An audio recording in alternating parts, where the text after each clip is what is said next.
All praise is due to Allah subhanahu wa ta'ala. Blessings and salutations upon the masterpiece Muhammad sallallahu alayhi wa sallam. We ask Allah subhanahu wa ta'ala to bless him and all his wives, to bless his entire family, to bless all his companions, to bless those who have struggled and strived to bring the deen to us, to bless every single one of us, to bless our offspring, those to come up to the end of time. May Allah subhanahu wa ta'ala keep them on the deen. Beloved brothers and sisters, yesterday we spoke about one of the great prophets and kings at the same time, the Prophet Dawood alayhi salatu was salam, David, may peace be upon him. And we also mentioned that when he passed away, his janazah or his funeral was attended by thousands, tens of thousands, because he was most loved due to the fact that he was a just man. So we ask Allah subhanahu wa ta'ala to grant us such goodness and reputation that when we pass away, there will be people who will make an effort to attend the janazah. We don't want to be such that when we pass away, people say this man was a bad man, good riddance. May Allah subhanahu wa ta'ala protect us. Sometimes we live our lives in such a way that when we die, people become happy that this man is dead because he was a problem. So we need to live our lives in such a way that when we die, people realize that they have suffered a loss. And they mention the good that we've engaged in. If there's no good we engage in, then what would we like to remain after we have gone? May Allah subhanahu wa ta'ala grant us a lesson. Allah says, وَوَرِثَ سُلَيْمَانُ دَاوُودَ وَقَالَ يَا أَيُّهَا النَّاسُ عُلِّمْنَا مَنطِقَ الطَّيْرِ وَأُوتِينَا مِن كُلِّ شَيْءٍ إِنَّ هَذَا لَهُوَ الْفَضْلُ الْمُبِينُ. Sulaiman alayhi salam inherited Dawood. What is the meaning of inheriting here? He got the prophethood as well as the fact that he became king. When it comes to something monetary and material, the messengers of Allah subhanahu wa ta'ala do not inherit and they do not leave something to be inherited, but everything goes out as charity. This is a hadith of Muhammad sallallahu alayhi wa sallam. He says, Inna ma'ashir al-anbiya'i la nurath. He says, we, the prophets, no one inherits wealth from us. مَا تَرَكْنَاهُ صَدَقَةً. Whatever we have left is a charity. It is to be given out to charity. And the same applies to the knowledge of the prophets. Allah subhanahu wa ta'ala tells us through the blessed lips of Muhammad sallallahu alayhi wa sallam that the Anbiya have left nothing besides knowledge. Whoever takes from it the maximum will have benefited the most. So it is up for grabs. It's our duty to make sure we benefit the most from taking as much as we can from the knowledge that is left by all the prophets. So Sulaiman alayhi salam inherited Dawood alayhi salam, and he told his people, Allah has blessed me with the speech of the birds, and he has granted me absolutely everything. So much Allah has granted Sulaiman alayhi salatu wasalam. Let's start moving and seeing what Allah gave Sulaiman. He gave him knowledge. He gave him wisdom.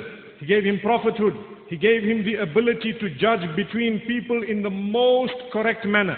He was a very, very sound judge between people. And Allah gave him kingdom over and above that. And lots of wealth. He could communicate not only with the birds and with the animals and with various other creatures of Allah subhanahu wa ta'ala, but Allah gave him the power to control the wind, Sulaiman alayhi salatu wasalam. He was the king, Solomon. May Allah subhanahu wa ta'ala grant him mercy. Sulaiman. And he was a prophet at the same time. Over and above that, Allah subhanahu wa ta'ala gave him the power to control the jinn kind, all of them, under his authority.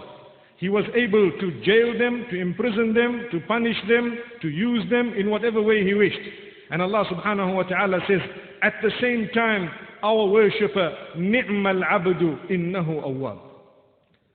He was a very, very excellent worshipper of ours. But look at what he had.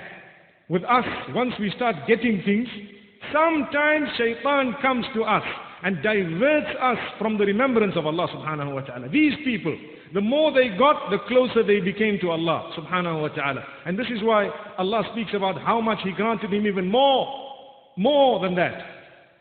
And it is not like Allah did not test them. Allah subhanahu wa ta'ala tested these people. Allah says, وَلَقَدْ فَتَنَّا سُلَيْمَانَ وَأَلْقَيْنَا عَلَى كُرْسِيِّهِ جَسَدًا ثُمَّ أَنَابَ. We tested Sulaiman alayhi salam to the degree that we had his body placed on the throne as though it was completely dead until he sought forgiveness and turned back to us. Now this is the tafsir I've given you of Al-Fakhr al-Razi. He's also a mufassir, and this is the tafsir I've given you. There are some narrations which are, and I'm saying the word again, Jewish Hebrew narrations that have seeped into our books, and the narration which states that Sulaiman alayhi salam passed through 700 of his wives in that evening, hoping that he would impregnate them so that each one of them could give birth to a child who would fight in the cause of Allah. That is a fabricated narration. It is a wrong narration. It is blasphemous for us to quote it, and it is even more blasphemous for us to believe it. So let us understand, whenever we have an Israeli riwayah, which means a narration that came to us from the Hebrew scriptures, if it has in it any disrespect for the Nabi, throw it straight out of the window. If it has any blasphemy in it, we throw it straight out, because the Anbiya and the Prophets of Allah subhanahu wa ta'ala were higher than that. So we need to know that we should never fall prey to wanting to know more and more details beyond what Allah and His Messenger have mentioned. Because in that case, we could be, without knowing, blaspheming the messengers of Allah subhanahu wa ta'ala by believing things that were not a reality. And I'm sure there are a lot of people who might also have learned, and they are scholars of deen, who might be mentioning some of these narrations without realizing that it is wrong to trust those narrations that have seeped through our books, which blaspheme our own messengers and the kings and those whom Allah has called excellent worshippers. So we don't agree with that. What Al-Fakhr al-Razi says is Allah subhanahu wa ta'ala tested Sulaiman. He gave him everything that we just mentioned now. And on top of that, he made him sick and ill. So when Sulaiman marida maradan shadidan, he was sick, a very severe sickness, very severe illness. Mankind and the doctors could not help him. Jinn kind and all of them could not help him. The birds and in his entire army of birds could not help him. It is reported that they flew across, finding herbs from various corners of the globe and brought for him, couldn't help him. Until he couldn't move and he was as a dead person on his own throne. And his kingdom was now almost as though it was taken from him, because he was more or less totally immobile. And Allah subhanahu wa ta'ala says, ثُمَّ أَنَابَ. Then he turned to us and he sought forgiveness. And فَاسْتَغْفَرَ رَبَّهِ. He continued seeking Allah subhanahu wa ta'ala's forgiveness. And Allah subhanahu wa ta'ala makes mention of how we forgave him. وَلَقَدْ فَتَنَّا سُلَيْمَانَ وَأَلْقَيْنَا عَلَى كُرْسِيِّهِ جَسَدًا ثُمَّ أَنَابَ قَالَ رَبِّ اغْفِرْ لِي وَهَبْ لِي مُلْكًا لَا يَنبَغِي لِأَحَدٍ مِّن بَعْدِي إِنَّكَ أَنْتَ الْوَهَّابُ. He made a dua, Oh Allah, forgive me. Look at how he started it. Oh Allah, forgive me. My beloved brothers and sisters, when we start a dua, we first declare the praise of Allah and express our dependence on Him. Then we send salutations upon Muhammad sallallahu alayhi wa sallam. Then the first thing we do is seek forgiveness. Then when our slate is clean, now we ask what we want. This is the method of making dua. So we ask Allah to grant us a lesson from Sulaiman alayhi salam. He says, Oh Allah, forgive me. And now I am asking you, Ya Allah, to grant me kingdom that you have never granted anyone. You will not grant anyone after me. And no one before him had been granted what he got, Sulaiman alayhi salam. And Allah subhanahu wa ta'ala loved the way he called out. And Allah loved the fact that when he was sick and ill, he continued engaging in repentance. It did not make him lose hope in the mercy of Allah subhanahu wa ta'ala. Today when we become sick and ill, what happens? Make dua. After you make dua, you seek for 1 month, 2 months, 3 months, then you lose hope. You say, Ya Allah, what's the problem? I'm making dua, you are not curing me. A'udhu billah. We ask Allah's protection. We lose hope very quickly. So if you do not lose hope, then there is mercy upon mercy, gift upon gift from Allah subhanahu wa ta'ala. What is the worst case scenario? The worst case scenario is we pass away and we go back to Allah subhanahu wa ta'ala, even a more beautiful place, the place we came from. May Allah subhanahu wa ta'ala grant us a good death. So when Sulaiman alayhi salam made this dua, he says, Oh Allah, forgive me and grant me mulk. Mulk includes the kingdom and the authority more than anyone that you will ever grant after me. No one should have this after me, Ya Allah. Allah subhanahu wa ta'ala responded. Listen what Allah says. فَسَخَّرْنَا لَهُ الرِّيحَ تَجْرِي بِأَمْرِهِ رُخَاءً حَيْثُ أَصَابَ. We immediately gave him the control of the wind. It blew according to his command and instruction. Wherever he wanted it to go, it went. Amazing, amazing. And Allah says, وَالشَّيَاطِينَ كُلَّ بَنَّاءٍ وَغَوَّاصٍ وَآخَرِينَ مُقَرَّنِينَ فِي الْأَصْفَادِ. Allah says we gave him control over all the jinn kind, those that could build so quickly, magnificent buildings, and those that could dive into the oceans and extract from it anything he wanted and he asked for. Sulaiman alayhi salam. And he had also the authority to tie up these jinn in such a way that they would be slave for him, doing whatever he wants, all tied up in a line in a uniform fashion. So he had them in his army, and he had the wind in his army, and he was a king at the same time and a warrior. He was a mujahid.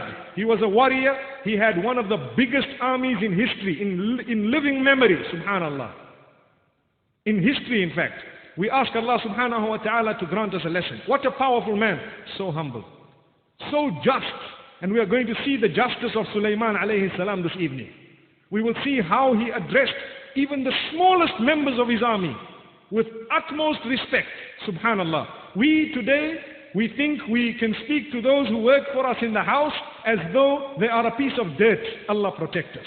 When Sulaiman was granted the fadl and the virtue of Allah subhanahu wa ta'ala, on top of that, it made him realize how insignificant he is. When he was sick and ill and nobody could do anything, he realized, Ya Allah, bi'azamati hadha al-mulk, with the greatness of all this that I have, still nobody can cure me besides you. I am totally dependent upon you, Ya Allah. Imagine, today when we have wealth, we have this, we rely on flying overseas and doing this, and I'll get the top treatment and this and that, not knowing, sometimes we forget that without the help of Allah subhanahu wa ta'ala, it is Allah who guides the surgeon's hand, and it is Allah who guides the doctor to give you the correct medication. Sometimes medication of the doctors has been detrimental. We ask Allah to guide us and guide not only the doctors but every single one of us in whatever field we are in. So Sulaiman alayhi salatu wasalam makes this dua. And Allah says we gave him the rih, the wind. We gave him the jinn kind. And Allah says all kinds. Then Allah says, Allahu Akbar, Allahu Akbar. هذا عطاؤنا فمن أو أمسك بغير حساب. O Sulaiman, this is what we've given you. Do as you wish with whatever we've given you. Nobody can take back what Allah has given. If Allah decides to give you something, it's yours. If Allah decides to take it away, it is gone. Never ever can anyone give us something that Allah doesn't want to give us. وَاعْلَمْ أَنَّ الْأُمَّةَ لَوْ اجْتَمَعَتْ عَلَىٰ أَنْ يَنْفَعُوكَ بِشَيْءٍ لَنْ يَنْفَعُوكَ إِلَّا بِمَا قَدْ كَتَبَهُ اللَّهُ لَكَ. The Prophet ﷺ says, you should know that if the entire nation gets together in order to let some form of benefit reach you, it will never reach you unless Allah wants it to get to you. And if the entire population gets together in order to let some harm reach you, it will never reach you unless Allah intends it to reach you. Allahu Akbar. We ask Allah to grant us strength. So Sulaiman alayhi salatu was salam, after this, he used to control the wind.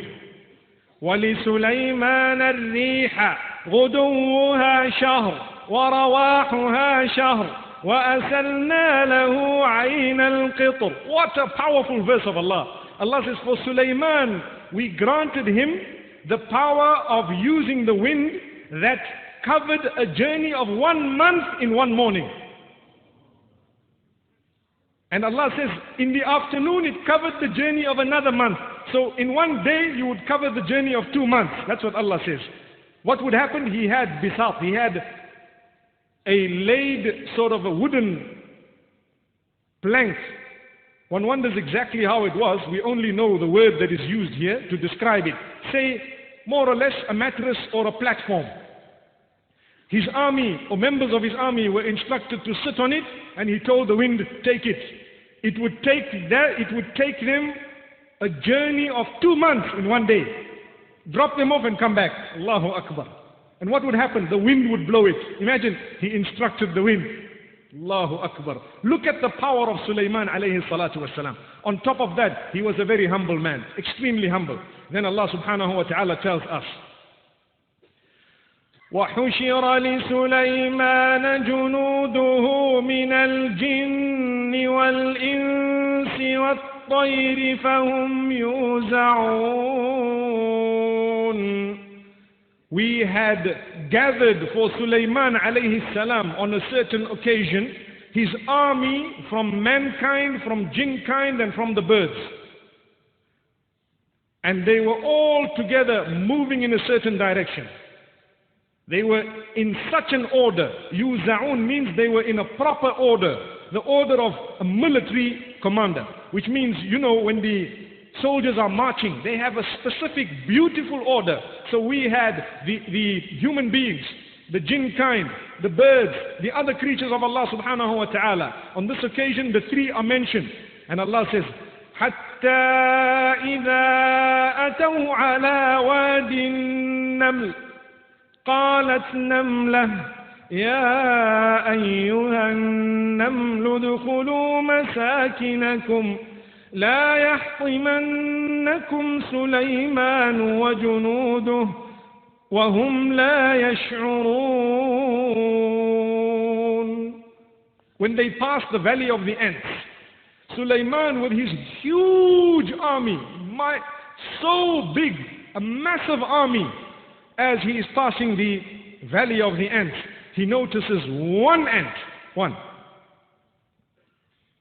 calling out to the rest of the ants, O nation of ants, go into your dwellings because Sulaiman is coming with his army. He'll probably trample over you without even knowing what has happened. And Sulaiman heard this. He was granted the ability to hear the ants. You know, it amazes me. I have sat and watched ants very, very carefully. They are so cooperative. When you have left a crumb on the floor, what will happen? One ant will notice it and go back to call the rest. He will share. Not like us. You find something, you quickly hide it from everyone else. I hope they did not see it. No, that is insan. But the ants, they care for one another. They have an ummah. They have really a feeling. And that ant will go and call the rest. They will all come on the N2. What does that mean?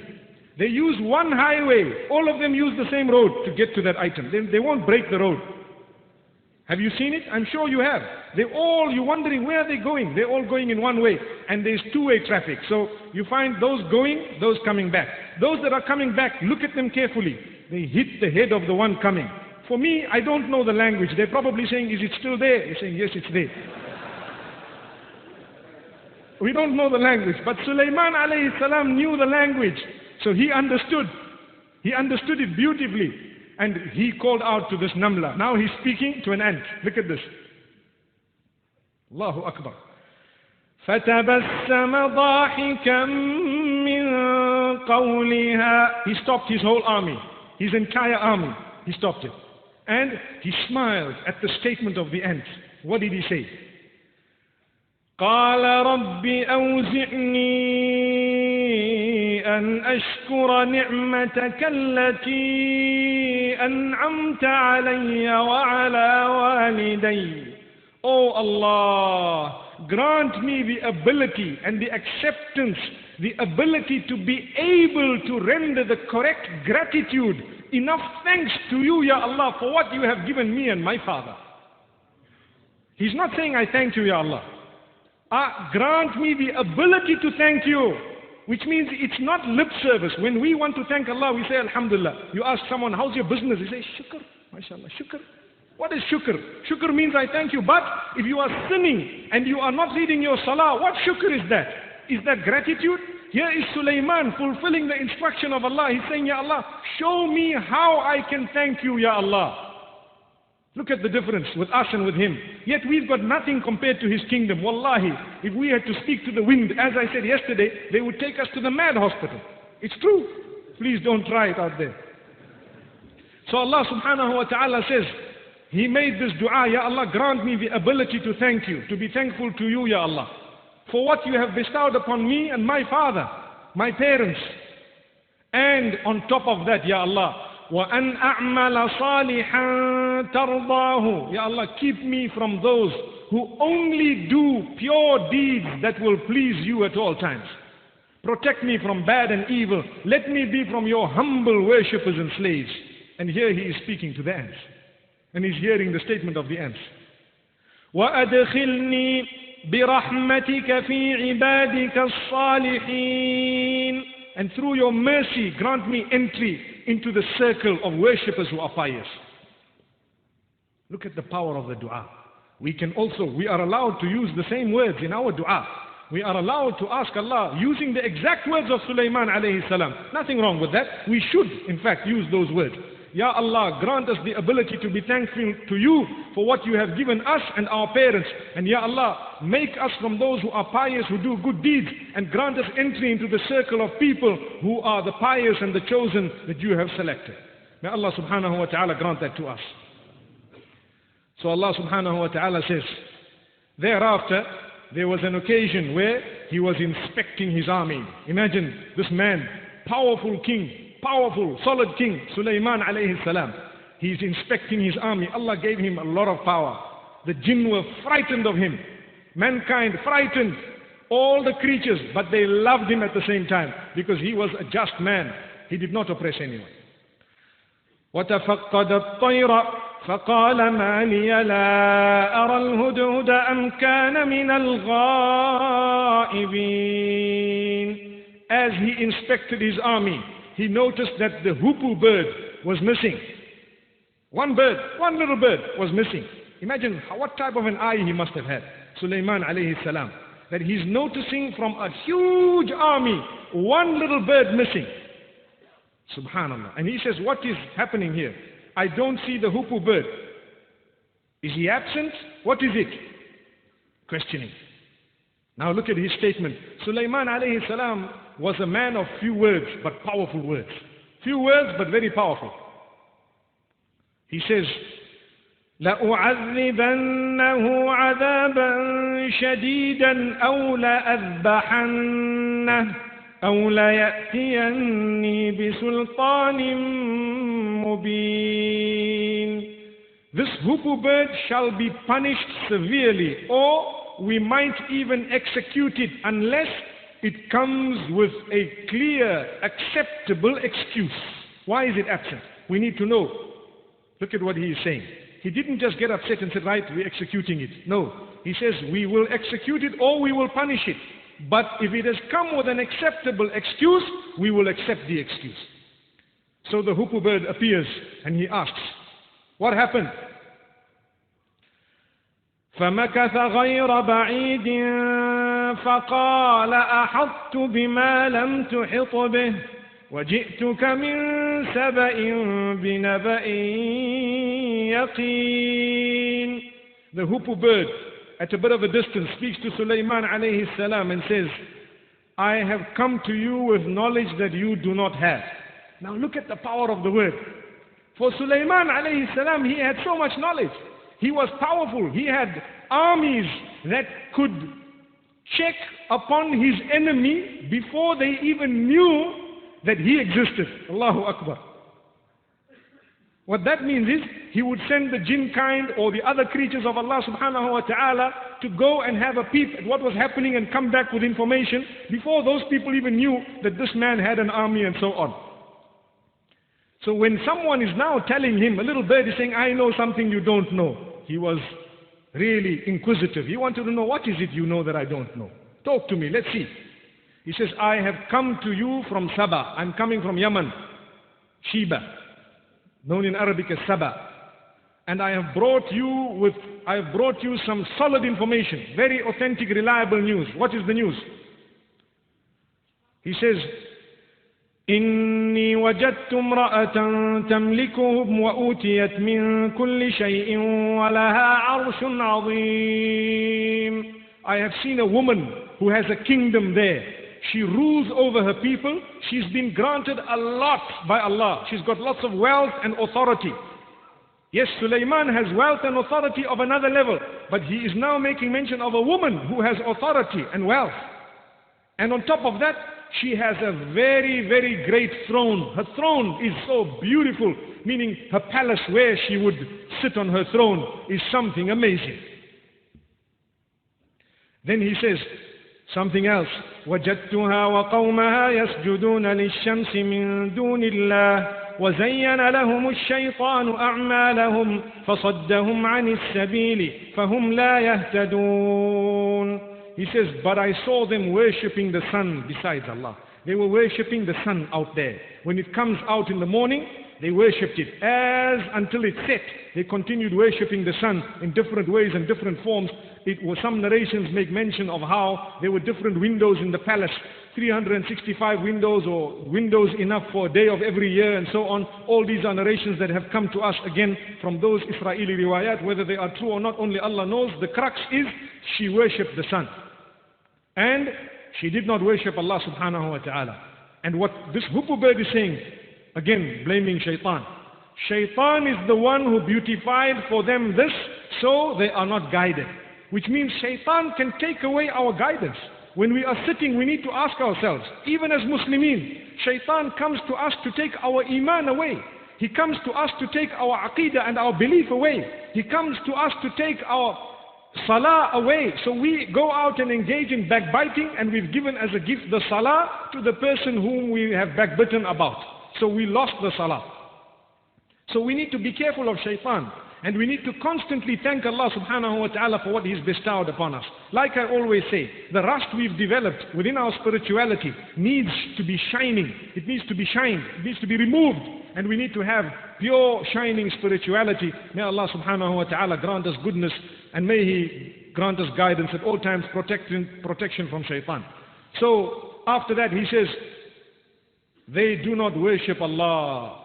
They have refused. Shaitan has misguided them from prostrating for the sake of Allah, who is not only the owner of the skies and the earth and whatever is in, but the one who removes whatever goodness is in the skies and the earth, and He makes it apparent to us, who takes the light out of the skies and the earth for us, and He grants us so much goodness, the owner of absolutely everything. Look at what shaitan has done. He has made them deny Allah and worship the sun. And at this juncture, when we read the Arabic verse, we all fall prostrate for the sake of to Allah subhanahu wa ta'ala and for Allah subhanahu wa ta'ala, because when we hear how the Queen of Sheba and her people did not prostrate for Allah because shaitan led them astray, we are automatically saying, Ya Allah, we will fall prostrate to you, Ya Allah. So this is why we have something known as Sajdat Tilawah. I've explained it in the past, and here I've just repeated it in brief. Now, Sulaiman alayhi salatu wasalam, he wanted to call her to Allah. But he realized that the description of this woman, she has kingdom, she has lots of wealth, she has power, she has people, she has her army, she has authority, she has so much. So Allah has blessed me with much more. Let me use what Allah has given me to show her that if you worship Allah, you will even have more than what you have right now. So he did not give her da'wah directly, besides in the first letter. And in that first letter, he wrote a letter in a very beautiful manner, because he did not know who was on the other side precisely. He only had the information. Now, very importantly, when the bird came in, look at how a bird is so small. So small. And the army is huge. In our armies, if there was a bird, people wouldn't even notice if it went. Here, people are slaying human beings left, right and center across the globe, and they are not even bothered. There, look at Sulaiman's respect for one bird. Small little component of his army. And he says, okay, I've heard what you said. I need to make sure that what you've said is true. I need to find out whether you're just fooling me or whether you're telling the truth. So what did he say? He says, Subhanallah, Sulaiman alayhi salatu wasalam is now speaking to the bird. He says, I will see whether what you have come with in terms of information is true or false. Take this letter that I am writing and go and give this letter to her and see what happens. What was in the letter? Allah subhanahu wa ta'ala makes mention of it in Surah An-Naml. The surah is named after the one little ant, because I know we have not paused so long when it comes to the story of the ant, but I have made mention of how important it is for us to cooperate with one another, to defend one another. This is the only way we will be protected. Whenever there is harm coming from one direction, we need to realize that we are part of one major family. As I said moments ago, we are part of one big family. We need to have a genuine feeling for one another, feeling in humanity, feeling in religion. So if you don't share the religion with the person, at least you are a member who shares humanity with them. We ask Allah subhanahu wa ta'ala to make our hearts humanitarian and to make us from those who are keen on teaching people goodness. When you see a person astray, instead of thinking of how to plot against them, think of how they could see the light and come to the right path. This is the lesson we learn from the ants. So Allah subhanahu wa ta'ala says here,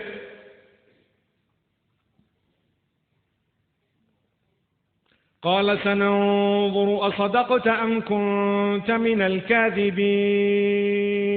Sulaiman alayhi salam says, we will see whether you are telling the truth or you are a liar. اذهب بكتابي هذا فألقه إليهم ثم تول عنهم فانظر ماذا يرجعون. Go with this letter of mine to this queen and place it there and move back slightly and see what they do as a result of that particular letter. What happened? قالت يا أيها الملأ إني ألقي إلي كتاب كريم. The letter got there and this woman sees the letter. She called all her people, she called all her chiefs. She says, oh my people, I have received a letter, an honored letter. It has 2 lines in it. إنه من سليمان وإنه بسم الله الرحمن الرحيم ألا تعلوا علي وأتوني مسلمين. That is Sulaiman. He says, this is from Sulaiman, in the name of Allah, most gracious, most merciful. Do not be haughty over us and come to us surrendering. That is it. We want you to surrender to us. And he started in the name of Allah, meaning in the name of my Maker.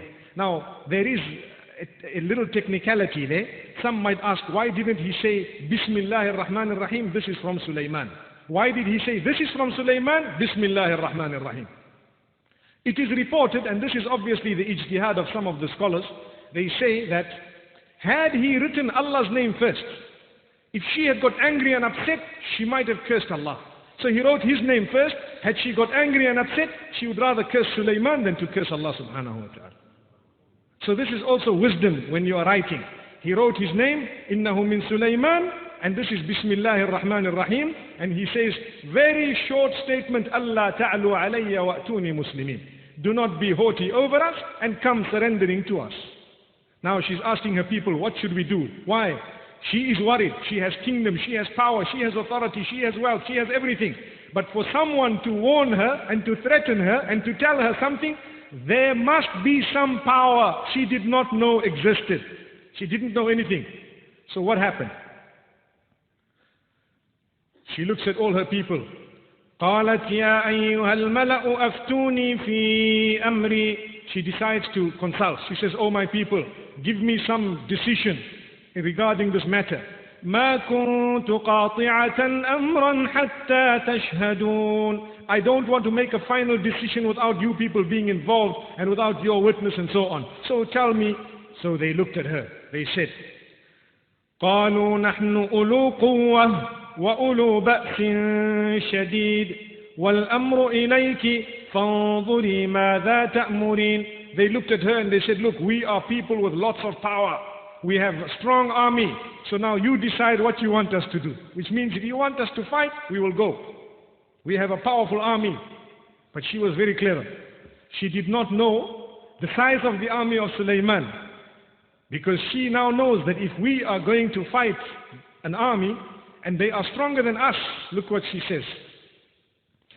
قالت إن الملوك إذا دخلوا قرية أفسدوها وجعلوا أعزة أهلها أذلة وكذلك يفعلون.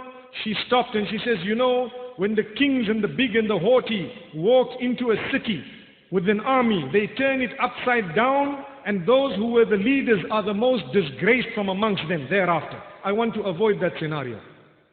Today on the globe, take a look at what happens. When huge armies walk in, those who were the leaders are the ones who are actually the most disgraced. So this woman understood it many, many years back, that do not confront this army, let us try and make peace with the army. Let us see who these people are. So she says, وَإِنِّي مُرْسِلَةٌ إِلَيْهِمْ بِهَدِيَّةٍ فَنَاظِرَةٌ بِمَا يَرْجِعُ الْمُرْسَلُونَ. I'm going to send him a gift.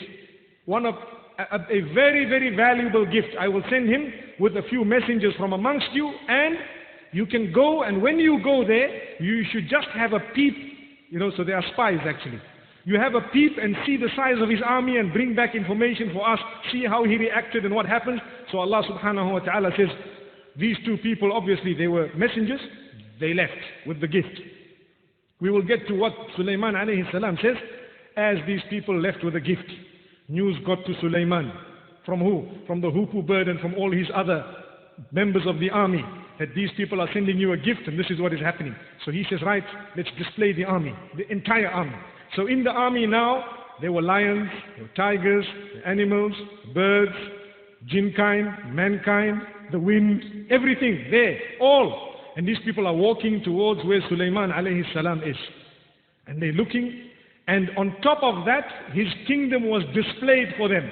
So the gift they had, they saw lots of things similar to that and even better strewn around. So to them this is valueless. Yet for them that side there, it held a lot of value. They shook their heads, no ways. We want to face all these with our little army that we have there.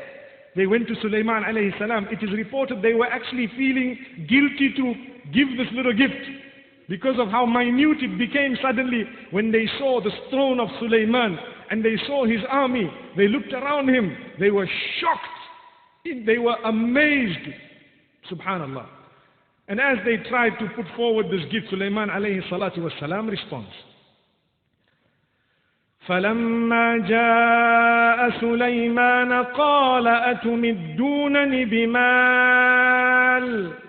When they got to Sulaiman, he said, what? You want to bribe me with some wealth here? You want to give me some wealth? You want to give me money? You want to give me some merchandise? Something you think is valuable? فَمَا آتَانِيَ اللَّهُ خَيْرٌ مِّمَّا آتَاكُمْ. What Allah has given me is far better than anything you have. بَلْ أَنْتُمْ بِهَدِيَّتِكُمْ تَفْرَحُونَ.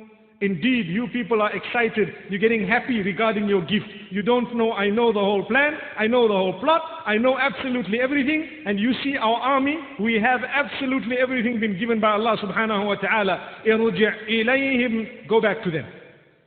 Go back. فَلَنَأْتِيَنَّهُمْ بِجُنُودٍ لَا قِبَلَ لَهُمْ بِهَا. We are going to come to them with an army that they will never ever be able to overcome. Impossible. وَلَنُخْرِجَنَّهُمْ مِنْهَا أَذِلَّةً وَهُمْ صَاغِرُونَ. And we will remove them from Sheba. We will remove them from it in a disgraced manner whilst they will be belittled. May Allah subhanahu wa ta'ala protect us. So what happened?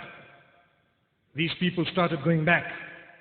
They got back to try and convince this woman to say, there is a problem. What is the problem? This man has such a big army, there is no ways we will be able to overcome his army. Impossible. They began to describe it to her in such a way that they made her frightened. And she was convinced that something needs to happen. They told her, you need to go yourself to him and try and make peace. So we do not want to surrender to him, but we don't want to fight him either. And he left us with only one option. You either fight or you come. Surrender. So Allah subhanahu wa ta'ala has made mention of what happened thereafter. Sulaiman alayhi salam had a meeting with all his army, with the main chiefs.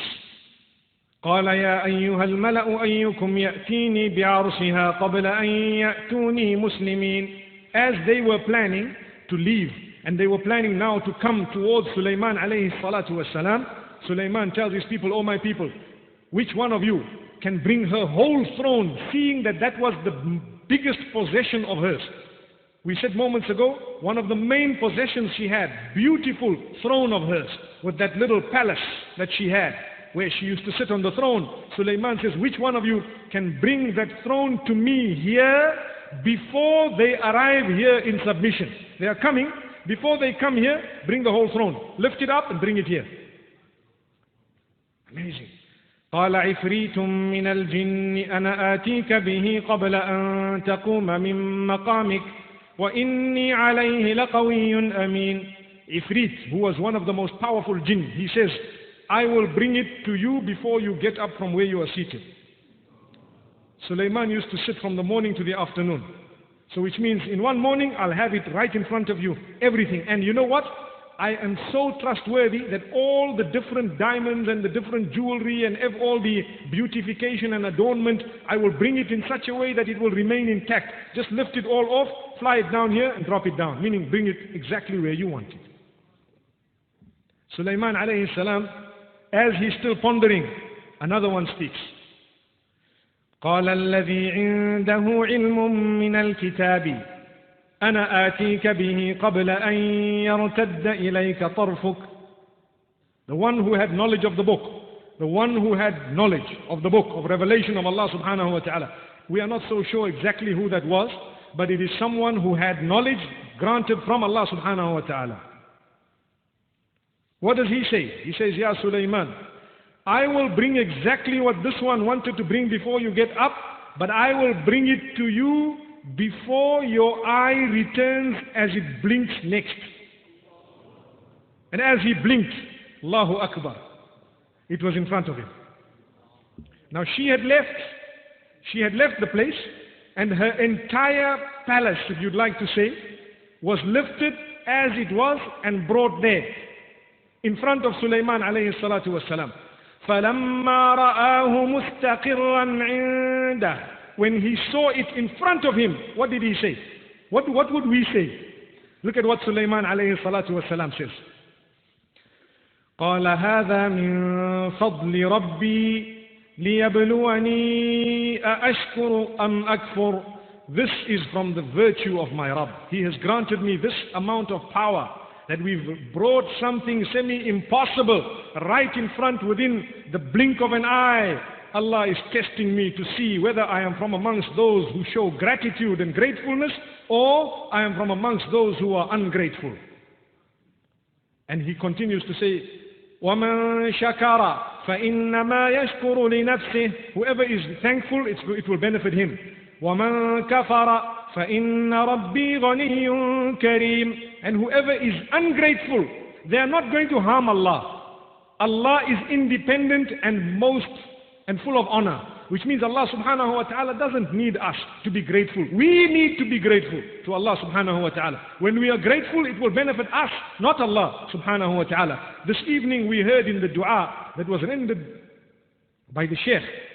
What did we hear? He says, Subhana man takarram. We praise Allah subhanahu wa ta'ala, who is so full of honor that He did not forget any one of us. He's given us all. Imagine the gratitude that we owe Allah. He's given every one of us whatever He's granted us. Has Allah forgotten anyone here? Subhanallah. Amazing. So this is the power of Allah subhanahu wa ta'ala. Now Sulaiman alayhi salam wanted to do something else. قال نكروا لها عرشها ننظر أتهتدي أم تكون من الذين لا يهتدون. Sulaiman says, change slightly, modify and renovate her palace so that, meaning her throne and its surroundings, so that we want to see whether she notices that it is hers or she doesn't even know. So her throne came in and it was modified, which means it was renovated. So it was made more posh. One narration, again, a Jewish narration makes mention that whatever she had in mind, that I'm going to fix this, I'm going to do that, I'm going to do that, Sulaiman alayhi salatu wasalam already had everything done and was sitting there waiting. She had left, and as she comes in, the question is asked to her. But before I make mention of how she walked in and how she came in, Sulaiman alayhi salam instructed the building of another palace within moments. What was that palace? His own throne where he was going to receive her. And he says, build it for me on the water, in such a way that its floor, when I receive her, will be made of strong glass, but very, very thin. And she will be able to see the fish. And she will be able to see the various sea life underneath her feet. And it was made for him, blink of an eye. Everything was made, put there. Remember, he had the armies to do this for him. And as it was put there, now she comes. فَلَمَّا جَاءَتْ. As she walked in, she was asked a question. She walked in now, she's looking at something looking very much like her own throne. قِيلَ أَهَكَذَا عَرُشُكَ. Is this what your throne looks like? Now she's looking. Now listen to what went through her mind. She says, my throne is there. We took so long to get here. It can't be mine. If it is mine, how did it get here? And if it is not mine, how is it copied so exactly? So she's confused. One of two things. It's either mine or not mine. If it is mine, how did it get here? And if it's not mine, how is it copied exactly? قالت. Now already she is being tackled. Her brain, remember she used to worship the sun. And she knows Sulaiman, he is a Muslim. He worships Allah.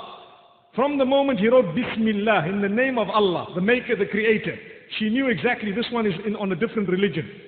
Now, her belief is being questioned because there's someone much more powerful than her. Her men already told her, and now she's shocked again. And the greatness of her kingdom is being questioned because she sees someone with greater kingdom.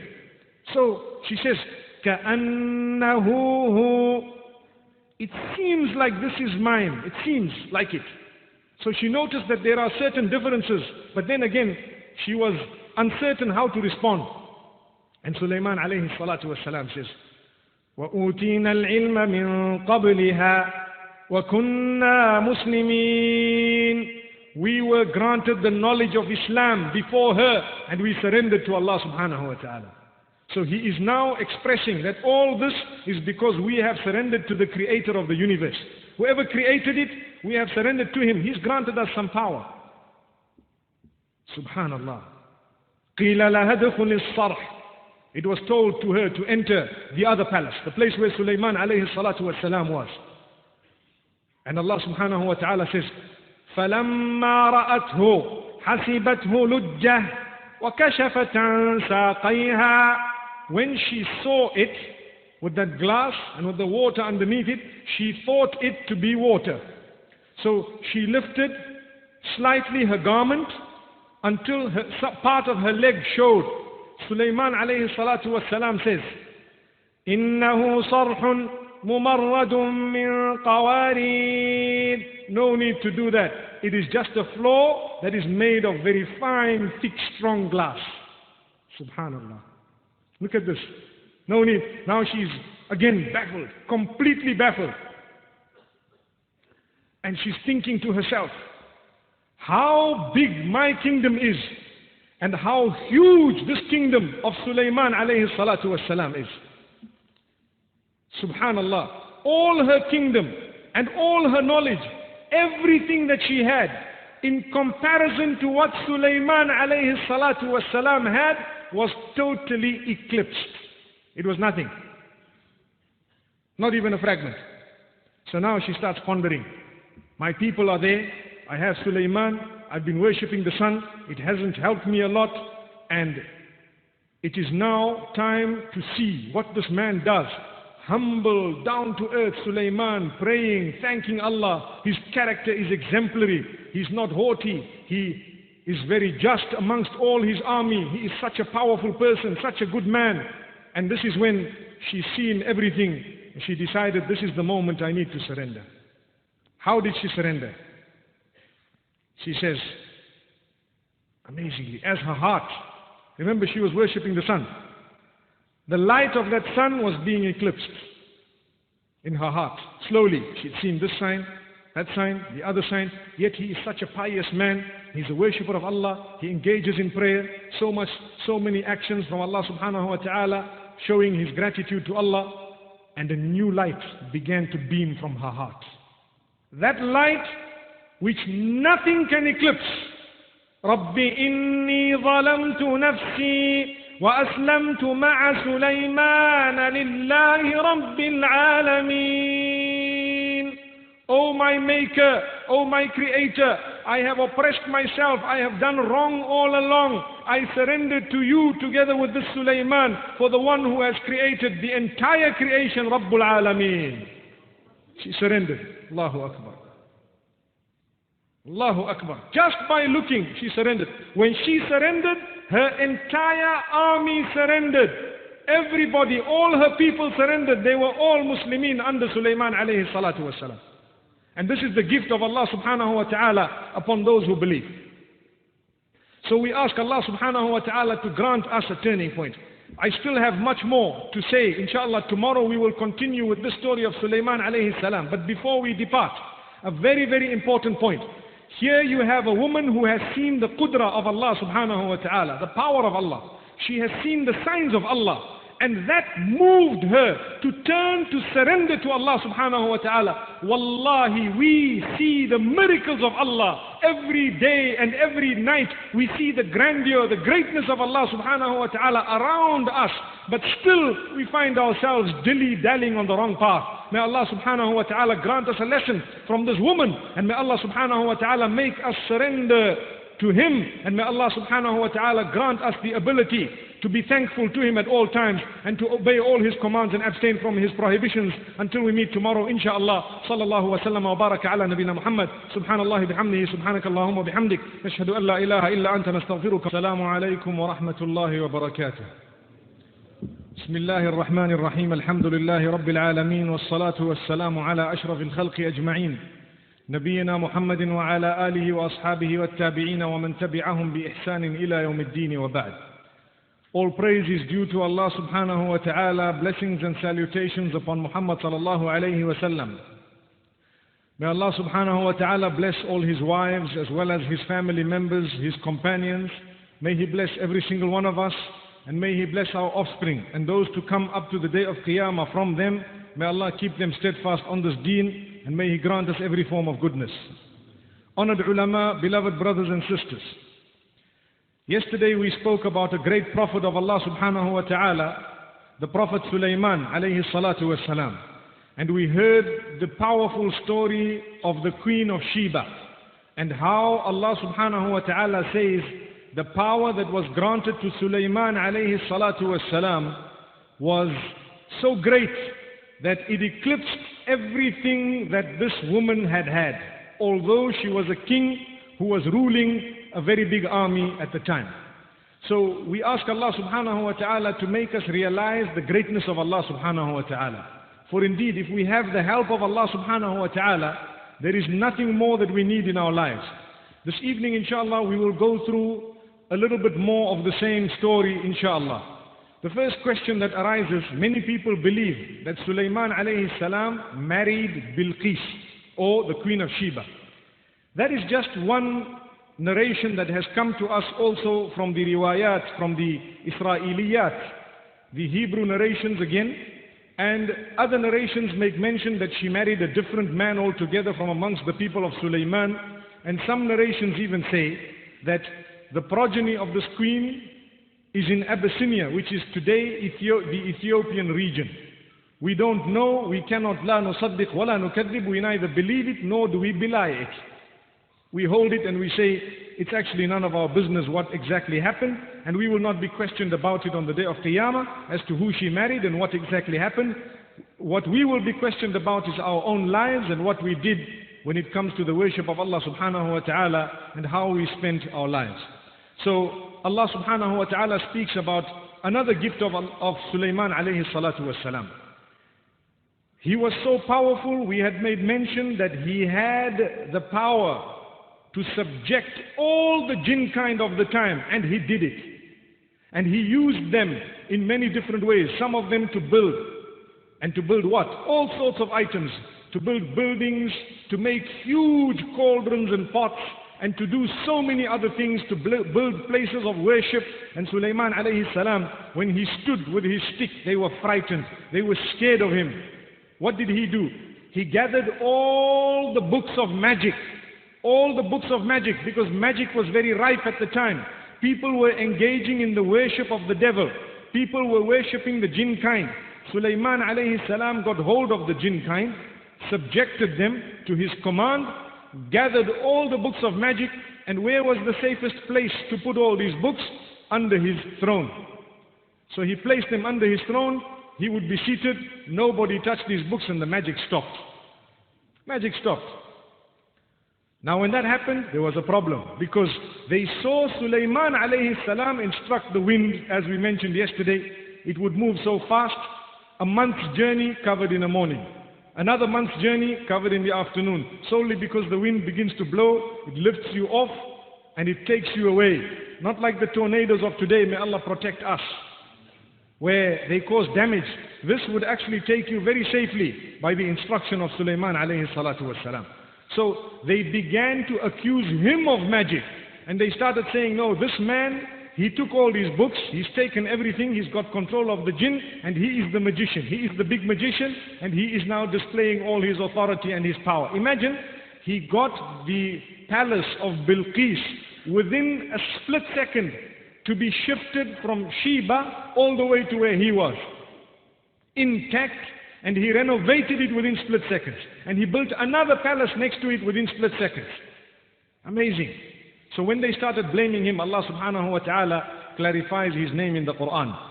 وَمَا كَفَرَ سُلَيْمَانُ وَلَكِنَّ الشَّيَاطِينَ كَفَرُوا يُعَلِّمُونَ النَّاسَ السِّحْرَ.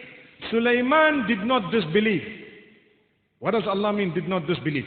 Anyone who engages in magic or who seeks magical, meaning something magical from someone, they have lost their belief in Allah subhanahu wa ta'ala and entered into the fold of kufr.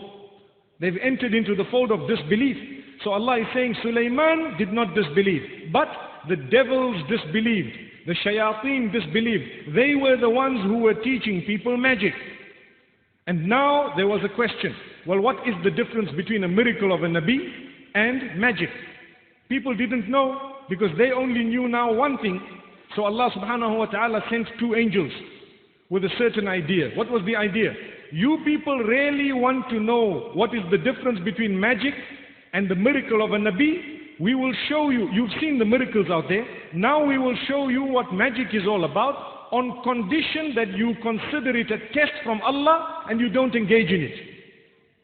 So Allah says, وَمَا أُنزِلَ عَلَى الْمَلَكَيْنِ بِبَابِلَ هَارُوتَ وَمَارُوتَ وَمَا يُعَلِّمَانِ مِنْ أَحَدٍ حَتَّى يَقُولَا إِنَّمَا نَحْنُ فِتْنَةٌ فَلَا تَكْفُرْ.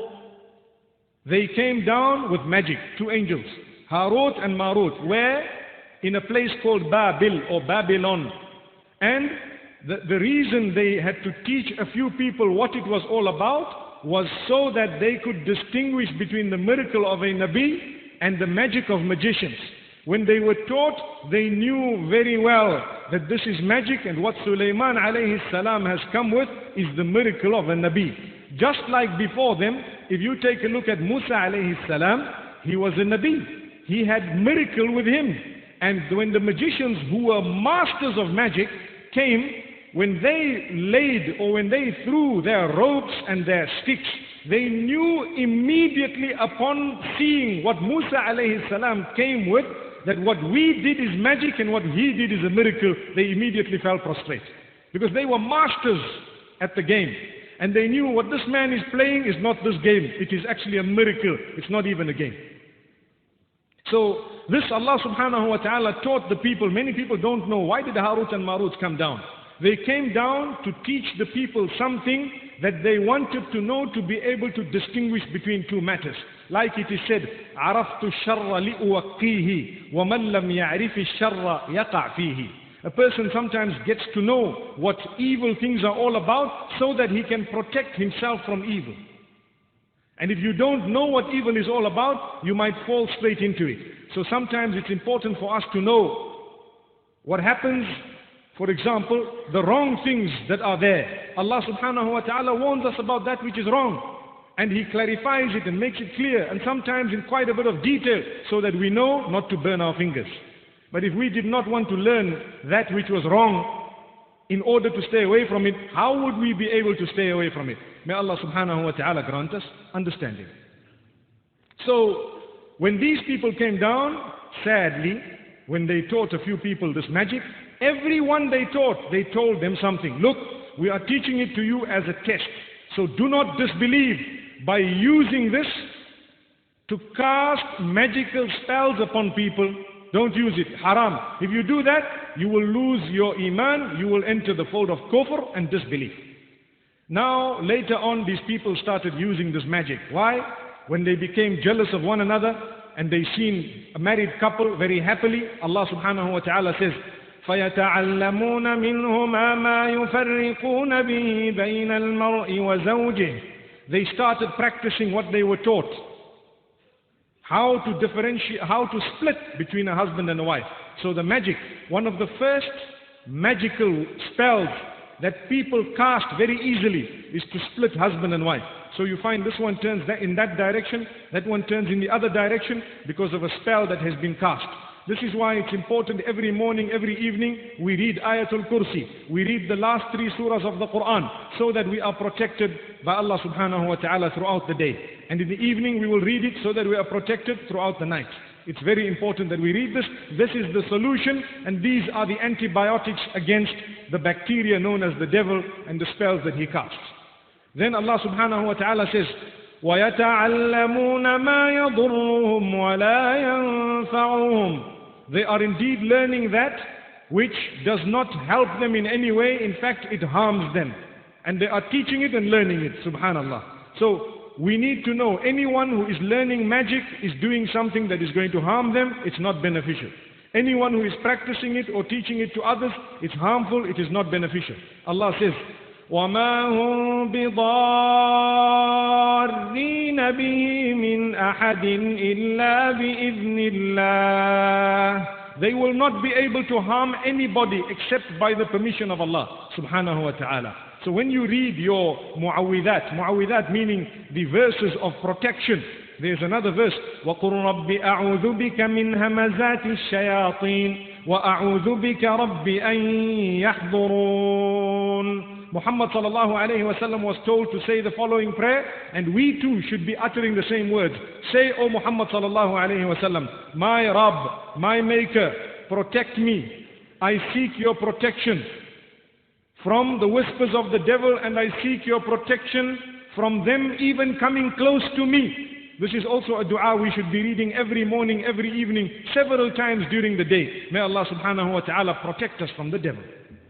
Then Allah says, وَلَقَدْ عَلِمُوا لَمَنِ اشْتَرَاهُ مَا لَهُ فِي الْآخِرَةِ مِنْ خَلَاقٍ. They knew that what they are purchasing, the deal that they are making, will render them in such a condition in the akhirah that they won't have any portion left for them in the akhirah. So in the life after death, there is nothing remaining for the person who wants to engage in magic and cast spells and go and visit witches, and for those who are the witches and the sangomas and the ngangas or whatever you'd like to call them of today. May Allah subhanahu wa ta'ala protect us. How is it done? A person needs to appease the devils. If you take a look at Babylon, up to this day, it is the headquarters of magic. There are people, whether they belong to the Illuminati or whether they belong to the Freemasons, part of the same thing, who worship the devil completely, and the devil tells them, we will give you two things, power and kingdom, together with everlasting life. And this is the same promise that Iblis made to Adam, our forefather, meaning the first human being. The same promise. When he told him, eat from the forbidden fruit, he said two things. What is it?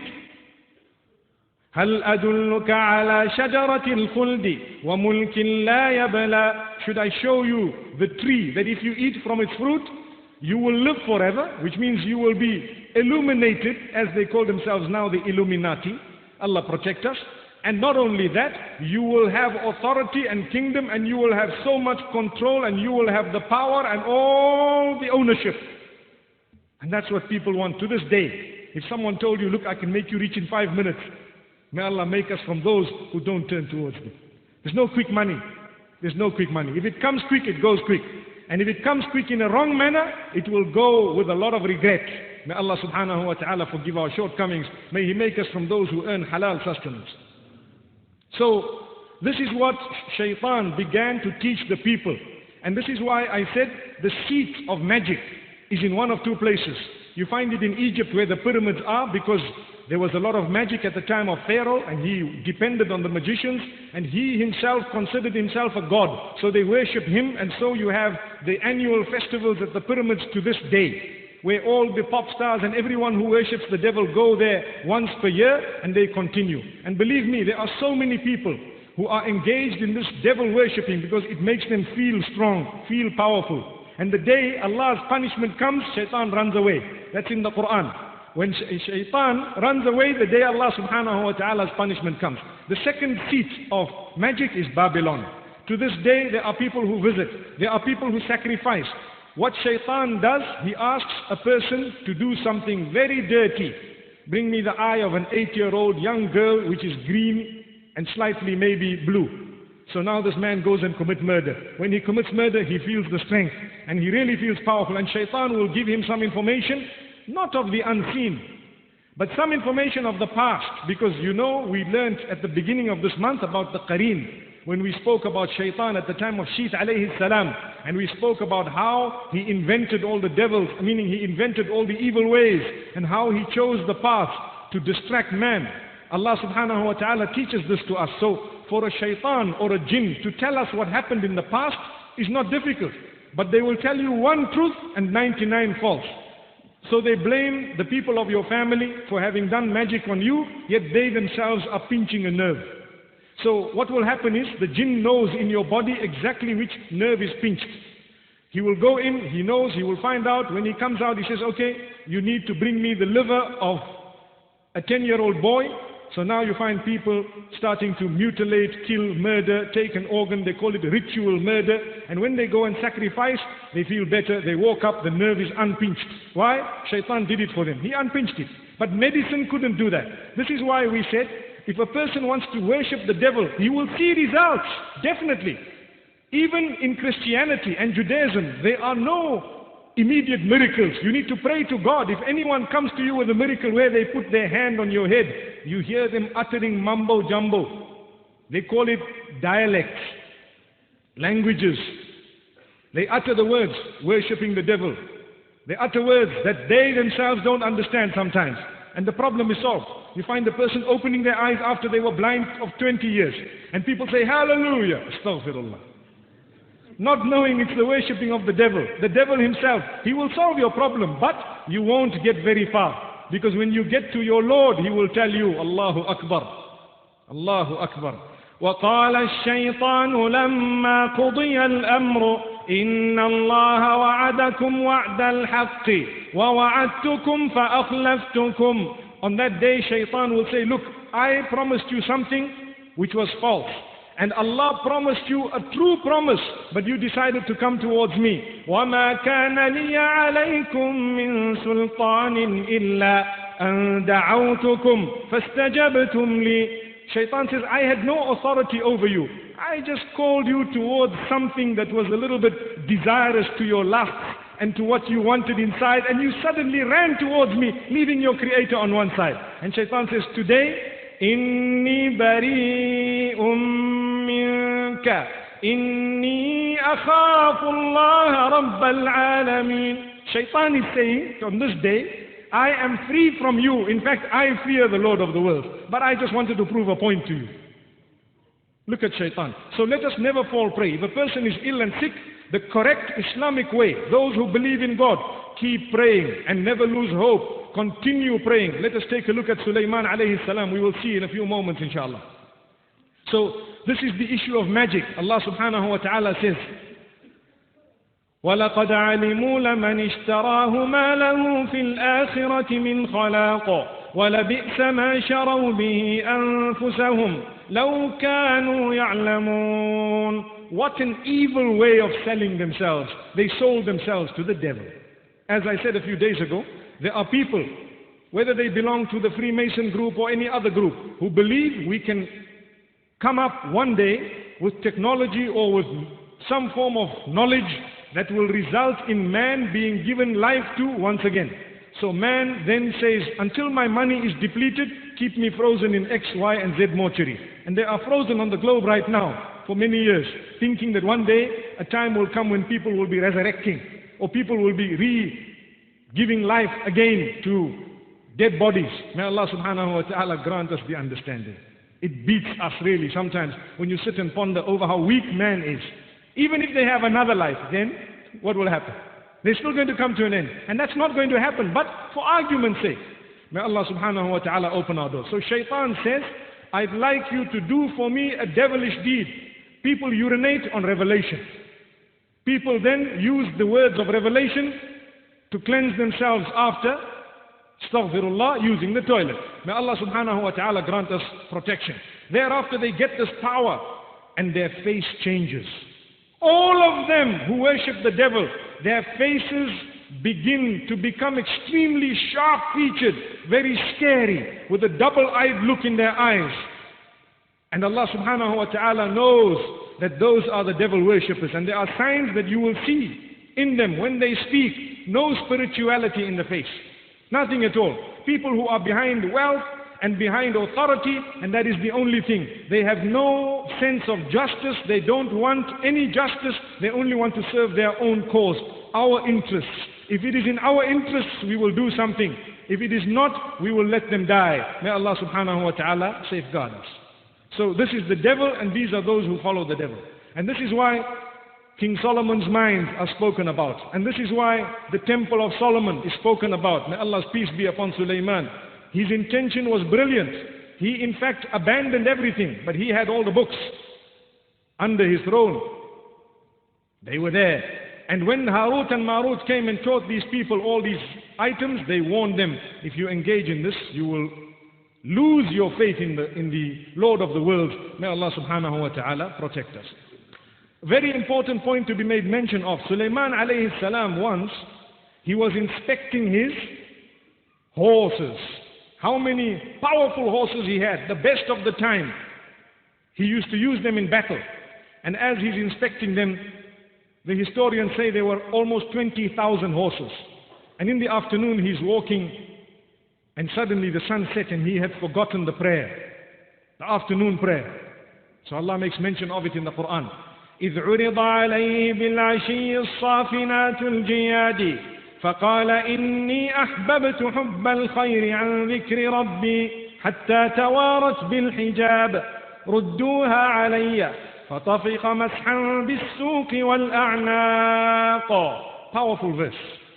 Allah says when he lost the prayer because he was inspecting his horses, so many horses, he immediately realized that, Ya Allah, I have made a mistake here. I've given preference to these horses over your remembrance, and it's made me forget your remembrance. What happened? He was then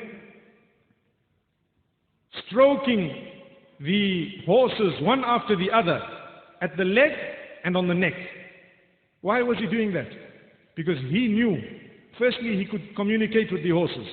Secondly, he would be able to tell the one that is fit to take part in the battle and the one that is not by the neck and by the legs.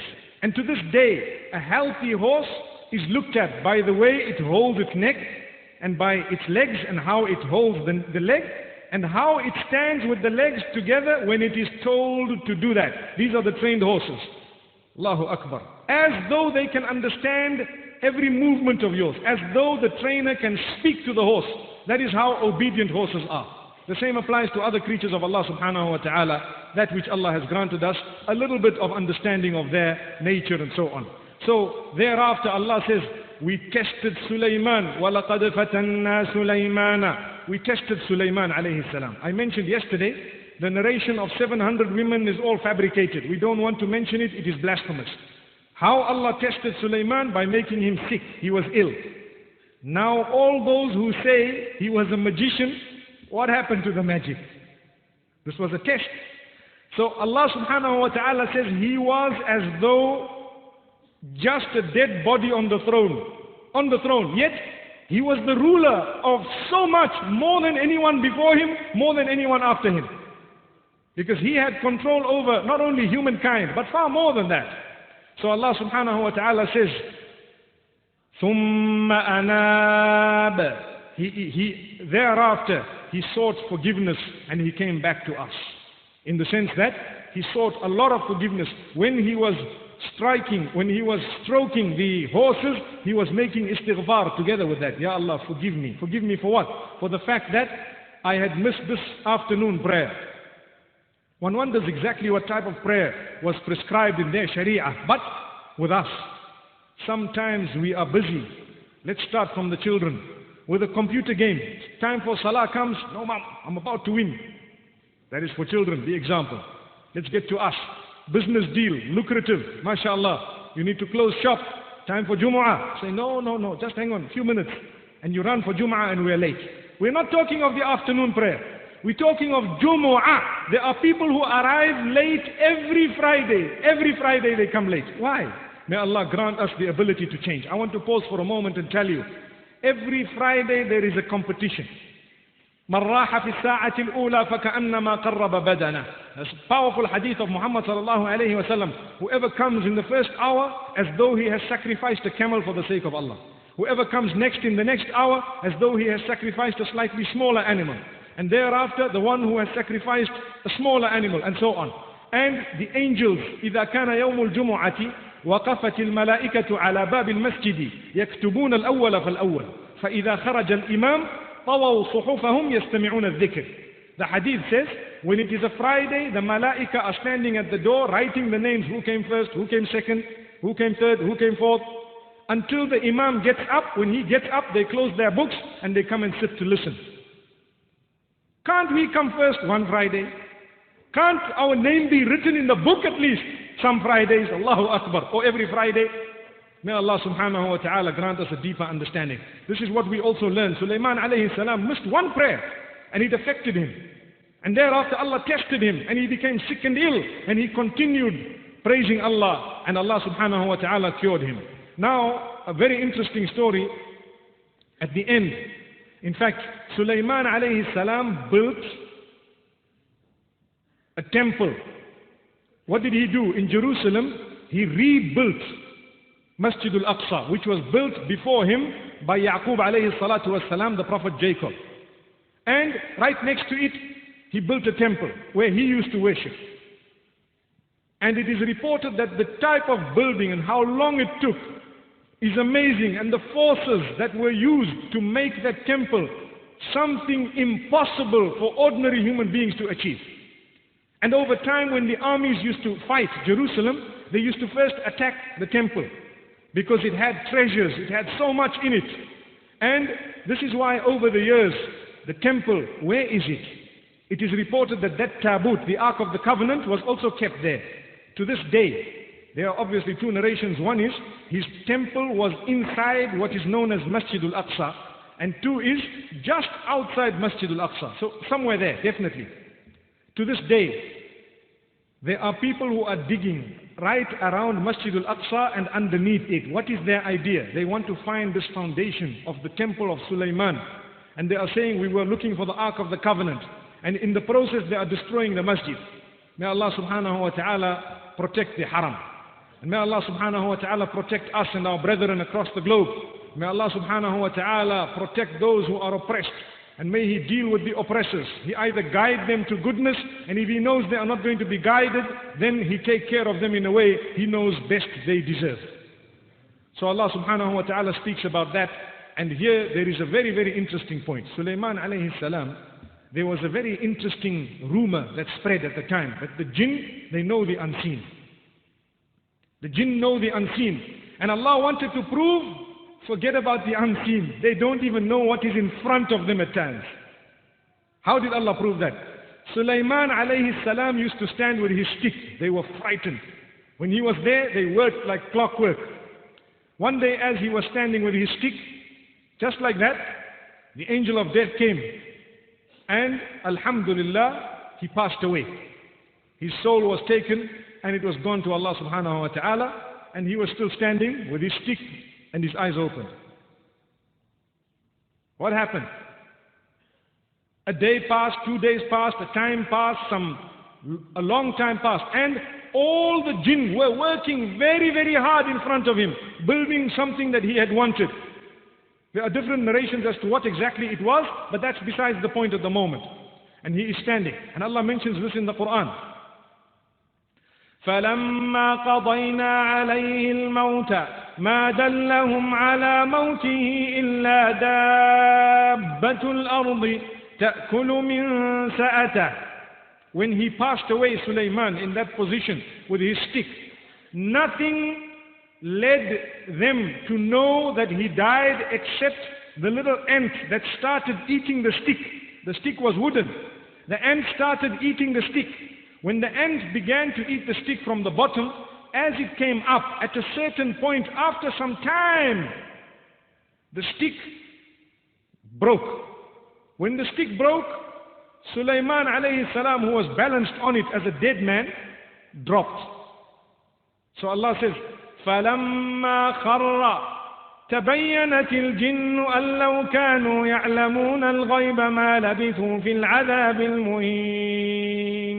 When he fell down, it was now known to everybody that had the jinn known the unseen, they would not have been punishing themselves by working so tirelessly in front of him, yet he wasn't even there.